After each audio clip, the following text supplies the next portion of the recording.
लाओ, क्या कहेंगे आज किस लिए इकट्ठे हुए यहाँ पर? देखिए, आज कुछ एक वो आया था मैसेज कि आज आजम खान जी के ऊपर होने वाले जुल्मों के खिलाफ एक प्रोटेस्ट है। तो उस प्रोटेस्ट में हम लोग भी शामिल होने आए, क्योंकि जब जब सत्ता किसी पर जुल्म करती है तो देश के इंसाफ पसंद लोगों को उसमें भाग लेना चाहिए। तो उसमें हम भी शरीक हुए। फिर सजा होगी 2 साल की कल। देखिए, कलम भी तुम्हारी, अखबार भी तुम्हारा, जो चाहो वो लिख दो। तो ये तो वो वाला काम है कि एक जरा सी बात कहने पर एक देश के पूर्व सांसद, पूर्व मंत्री, पूर्व विधायक को सजा होती है, और जो सत्ता के करीब होते हैं वो बलात्कार करने के बाद भी आराम से घूमते हैं।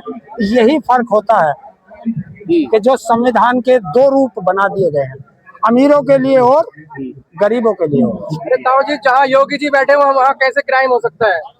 जहाँ योगी जी बैठे हो कैसे अपराध कर सकता है कोई? देखिए, वहाँ अपराध नहीं होते। मैंने तो देखा है, अभी मेरठ के अंदर एक बेटी अपनी माँ के साथ जा रही है और उस माँ के साथ से उसे जबरदस्ती गाड़ी में उठा के लेके चले गए और बलात्कार कर दिया। मैंने तो देखा बनारस में बीजेपी के आईटी सेल के लोग बेटी के साथ दुराचार करते हैं और फिर बीजेपी का प्रचार करते हैं 2 महीने तक, और जब वो जेल से आते हैं बाद में छूट के, तो यही बीजेपी वाले योगी की सरकार में उसके फूल मालाओं से स्वागत करते हैं। तो फिर क्या कहोगे आप? इसे दोहरा चरित्र कहोगे या नहीं कहोगे? तो आजम खान को टारगेट करके उन पर हाँ, ये टारगेटिंग, ये राजनीतिक टारगेटिंग है, और राजनीतिक टारगेटिंग का खामियाजा आजम खान जी भुगत रहे हैं। गुंडे माफिया छोड़ के भाग रहे हैं, आजम खान जैसे लोग जेल में हैं। यार, कौन सा गुंडा माफिया भारत उत्तर प्रदेश से भाग गया? उसका एक का नाम बताओ जो यहाँ से भागा हो। एक का नाम बताओ। देखिए, एक चीज है, ये रटा रटाया शब्द मत बोला करो, और वो बोलोगे तो उनके सामने बोला करो जो तुमसे जवाब ना मांग सके। मेरे सामने सिर्फ तथ्य पे बात किया करो। आप लोगों ने कह दिया क्योंकि गुंडे माफिया यूपी से भाग रहे हैं। कहाँ भागे? 22 प्रदेश में तो यूपी बीजेपी की सरकार है। यहाँ अपराध करो, बिहार में चले जाओ, बिहार में अपराध करो, बंगाल में चले जाओ, बंगाल में अपराध करो, तो यूपी में आ जाओ। तो कहाँ भाग रहे हैं वो? यहीं तो रह रहे हैं। संरक्षण किसका है? इनकाउंटर हो रहा है हर दिन, जो अपराध करता है किसका किया? बताइए, किसका किया? हर दिन होता है। कौन सी, किसका हुआ? मुझे बताइए। अब सुन, अब नंबर सुन लेना। मेरठ में दलित की बेटी का बलात्कार हुआ, क्या एनकाउंटर हुआ? हाथरस में दलित की बेटी का बलात्कार हुआ, हत्या हुई, क्या एनकाउंटर हुआ? उन्नाव कांड में एनकाउंटर हुआ क्या? कौन से कांड में हुआ? बनारस कांड में हुआ क्या? गाजियाबाद कांड में हुआ क्या? अलीगढ़ कांड में हुआ क्या? रामपुर कांड में हुआ क्या? कौन से में हुआ? उसमें हुआ जिनको टारगेट किया जाता है, जो सत्ता से दूर है, उनका एनकाउंटर करो और आप जैसों से उसका प्रचार कराओ। आजम खान तनखैया बोल रहे थे, डीएम को धमका रहे थे, इसलिए 2 साल की सजा हो गई। अगर जो तनख्वाह लेता है उसे तनखैया नहीं कहेंगे तो और क्या कहेंगे? क्या कहूँ? आप तनख्वाह लेते हैं तो ये तो एक कहावत है गांव की भाषा की, ये यार ये तो तनखैया वाला आदमी है, ये वाला खेती वाला आदमी है, ये बेचारा मजदूर आदमी है। तो ऐसे तो बोलते हैं आम भाषा। संवैधानिक भाषा नहीं है साहब जी, संवैधानिक भाषा नहीं है। अच्छा, इस देश में कटोगे बटोगे, ये कौन सी संवैधानिक भाषा है? और जो संसद के अंदर कटमुल्ला पटमुल्ला बोलते हो, वो कौन सी संवैधानिक भाषा है?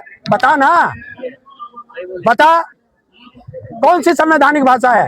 तो किसी आईपीएस को बोलना कि जूते साफ करेंगे संवैधानिक? मैंने देखे है ना, राजनाथ सिंह कीचड़ में जा रहे हैं, उसके जूते निकाल के अपने हाथ में लेके जा रहे हैं और फिर बाद में पहना के पैर धो के फीते बांध रहे हैं। मैंने तो देखे हैं। किसको? मैं जो देखा ना हो तब बात कर सकते हो, ताहू ने सब देखा है। मतलब किसी आईपीएस को इस तरीके की भाषा से बोलेंगे? किसी आईपीएस को इस तरह से बोलेंगे? क्यों? आईपीएस कौन सा यहाँ से कोई पाकिस्तान से आया या इंग्लैंड से आया? वो भी तो इसी हिंदुस्तान का है। और इस देश में संविधान सबको बराबर का दर्जा देता है। ये तो एक पद की वजह से उसे आईपीएस और वो कह देते हैं। मैंने तो आईपीएस को अपराध करते हुए देखा है, मैंने तो आईपीएस को जेलों में जाते हुए देखा है, मैंने तो आईपीएस अमिताभ ठाकुर को देख ले, क्या हालत कर रखी है इसी सरकार में। वो आईपीएस नहीं था, फिर उसके साथ इतना अन्याय क्यों है? बताओ ना। जब तुमसे सवाल करोगे तभी तुम जो हो फिर भाग निकलोगे। इस प्रदर्शन से क्या फायदा मिलेगा आजम खान को? देखिए फायदा और नुकसान वो देखता है जिन्हें फायदा हो या जिन्हें नुकसान हो। अगर आप आवाज भी नहीं उठा सकते तो फिर तो आप मुर्दे हो। जिंदा लोग हो तो आवाज उठाओ। कोर्ट ने फैसला किया तो कुछ तो क्या हुआ जब कोर्ट ऐसे फैसला कर देगा। कोर्ट तो तुम लोगों को भी सबको वो बता रहा कॉकरोच, क्या तुम लोग कॉकरोच हो? पर तुम्हारे मुंह से एक शब्द नहीं निकलेगा क्योंकि तुमने गुलामी की जंजीर पहन रखी है। तुम लोगों ने गुलामी की जंजीर पहन रखी है। तुम लोग तलवा चाटने वाले हो। वरना देश का मीडिया अगर खड़ा हो जाए, वो चाहे सुप्रीम कोर्ट का जज हो चाहे देश का प्रधानमंत्री हो, क्या आप शब्द यूज कर देगा? अरे भैया मैं तेरे से पूछना चाह रहा हूँ, अरे रुकिए मैं आपसे पूछना चाह रहा हूँ, क्या देश के बेरोजगारों को देश का चीफ जस्टिस कॉकरोच और परजीवी कहता है? क्या ये संवैधानिक शब्द है क्या? तो आपने इस पे आवाज उठाई क्या? आपने इस पे बोला क्या? नहीं उठाई ना। नहीं है, बोला था फर्जी लोगों के लिए बोला गया। देश में फर्जी कौन है? देश में फर्जी कौन है? फर्जी डिग्री लेगा यार मैंने तो जज के घरों में नोट भी चलते देखे, उस पर कोई बोला क्या? बोला क्या?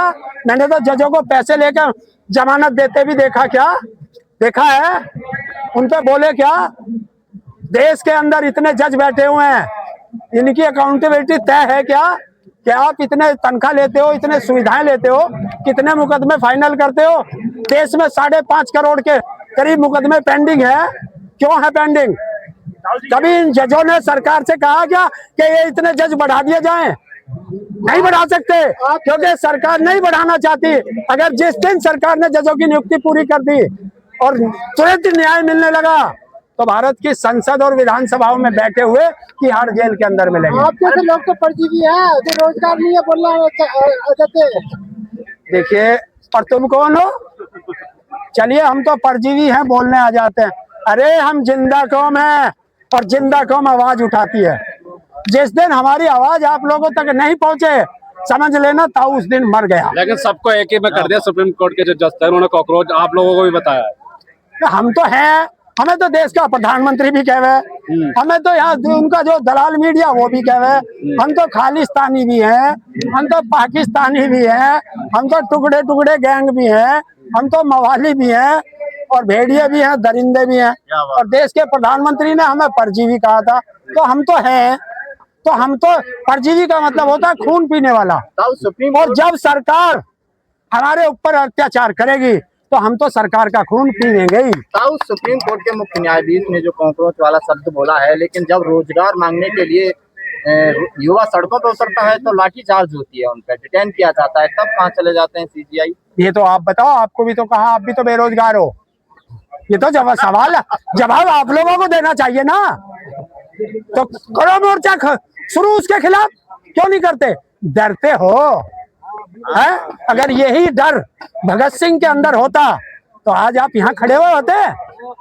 यही डर अगर चंद्रशेखर आजाद के अंदर होता, अशफाक उल्लाह खां के अंदर होता, सुभाष चंद्र बोस के अंदर होता तो आज आप यहाँ खड़े होते, या वो जज की औकात होती कि हमें परजीवी कह देता। ये बताइए, जो ब्रिजभूषण है भाजपा के नेता, वो तो कह रहे थे, खुलेआम कह रहे थे कि हमने एक मर्डर किया है। आजम खान जब तनखैया वर्ड किया उसके लिए जेल चले गए, वो बाहर घूम रहे हैं। इसे ही तो कहते हैं दोहरा चरित्र। अब देखो सवाल भी खुद कर रहा है और इसका जवाब भी इसी को मिल गया है। इसी ने जवाब बता दिया। अभी तो आपने कहा गुंडे माफिया देश छोड़ के भाग गए, और अब आप ही कह रहे हो ऐसी बात है। तो अब तुम्हारा जवाब और तुम्हारा ही सवाल तुम्हारे ही मुंह से इस सारे मीडिया पर कैद हो चुका है। बस चेहरा मत दिखाना वरना आपके यहाँ भी कोई ना कोई पहुंच जाएगा। क्या अन्याय हुआ है क्या आजम खान साहब के साथ? अन्याय हुआ है क्या आजम खान? अगर अन्याय नहीं होता तो ये लोग सड़कों पर क्यों आते? बताइए। कभी कभी आ जाते हैं सड़कों पर, दिखते तो है लोग, आज दिख रहे हैं कुछ। पिछली बार भी आए थे। अभी देखो पत्रकार ने पूछा, कभी कभी दिख जाते हैं, है? अभी कह रहे हैं कि सड़कों पे आने से क्या न्याय मिलता है? अरे अपनी बात रखते हैं, अपना दुख दर्द सरकार को सुनाते हैं, लेकिन बहरी सरकार को कैसे सुनाएं? तो आवाज तो उठाएंगे। जब तक जीवित हैं आवाज उठाना हमारा संवैधानिक अधिकार है और वो उठाएंगे। अच्छा, योगी जी जिस तरीके से विकास कर रहे हैं यूपी में, तो क्या फिर से वापसी करेंगे वो? भाई वो विकास कौन सा हुआ जरा एक बता दो। अच्छा और सुनो भाई पत्रकार महोदय, यूपी के 5 विकास गिनाओ। 5 विकास। कोई गरीब भूखा नहीं सो रहा है, राशन मिल रहा है? कोई गरीब भूखा नहीं सो रहा है, राशन मिल रहा है। राशन किसे मिलता है? गरीबों को अब्दुल तो टाइट मिलता किया जा रहा है। है। अब्दुल को बोल रहे हैं टाइट कर रहे हैं। एक आदमी अब्दुल को टाइट कर रहा है, सुनिए, एक आदमी अब्दुल को टाइट कर रहा है और उनका जो वो है बड़ा बाबा, वो अब्दुल के बाबा से हाथ फैलाकर गले मिल रहे हैं। ये भी तो आपने देखा। वो विदेश देश के नीति विकास है। के लिए क्या? ना, विदेश नीति देश के विकास के लिए। क्या? अगर देश के विकास के लिए करना पड़ रहा है तो क्या दिक्कत है? क्यों? हाँ। मतलब हमारा कुत्ता कुत्ता और तुम्हारा कुत्ता टॉमी, मतलब विदेश का मुसलमान तुम्हारा प्यारा और इस देश का मुसलमान तुम्हारा दुश्मन। तो फिर एक चीज कर लो, चलिए आज से अब्दुलों से सब नफरत करिए, लेकिन मुस्लिम देश से आने वाले पेट्रोल और गैस का बहिष्कार कर दीजिए। पता चल जाएगा टाइट कौन है, नौकरी के लिए टाइट कौन है। अब्दुल किसी के यहाँ नौकरी मांगने नहीं गया था, वहां तो राम और रहीम ही गए थे, राम और रहमान ही गए थे। तो मोदी जी तो कहते हैं ना मुस्लिम भाई है मेरे, मुसलमान भाई है। देखो ये दो, देखो इस पत्रकार ने भी अपने आप ही कबूल कर लिया। एक तरफ कह रहा मुस्लिम मेरे भाई हैं और एक तरफ कह रहा अब्दुल टाइट है। हाँ। योगी जी कह रहे हैं अब्दुल टाइट करने की बात। तो फिर दोहरा चरित्र आ गया ना। हाँ। एक तरफ उत्तर प्रदेश में गाय पर बैन है और अभी 4 दिन पहले आसाम में जो कह रहा गाय खाइए, मेरे प्रदेश में कोई कमी नहीं है, योगी जी उसी के बराबर में बैठे थे। तो ये दोहरा चरित्र आपको दिखाई दे। ठीक है।